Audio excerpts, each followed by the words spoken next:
কখনো কখনো কাকেরা নিজ ইচ্ছায় পিঁপড়ার বাসায় যায় ও পিঁপড়ার কামড় খায়। কাকেরা এমন কেন করে জানেন? কাকেরা সবচেয়ে বুদ্ধিমান প্রাণীদের মধ্যে একটি, যার বুদ্ধির তুলনা 7 বছরের বাচ্চার সাথে করা হয়ে থাকে। এছাড়া কাকেরা বিভিন্ন রকম পরিবেশেও মানিয়ে নিতে পারে। কখনো কখনো তাদের অন্য প্রাণীদের সাহায্য করতেও দেখা যায়। কিন্তু এই কাকি পিঁপড়ার বাসায় গিয়ে পিঁপড়ার কামড় কেন খায়, আর সেটাও নিজ ইচ্ছায়? চলুন জেনে নেওয়া যাক। কাকেরা প্রথমে পিঁপড়ার বাসায় গিয়ে তাদেরকে বিরক্ত করতে থাকে, যেন পিঁপড়ারা বাধ্য হয়ে তাকে কামড়াতে থাকে।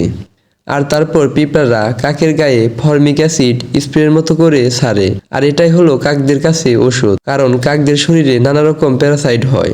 আর এই প্যারাসাইট থেকে মুক্তির জন্য পিঁপড়াদের ছাড়া এই ফর্মিক অ্যাসিডের প্রয়োজন হয়। তাদের শরীরে এই ফর্মিক অ্যাসিড কীটনাশকের মতো কাজ করে।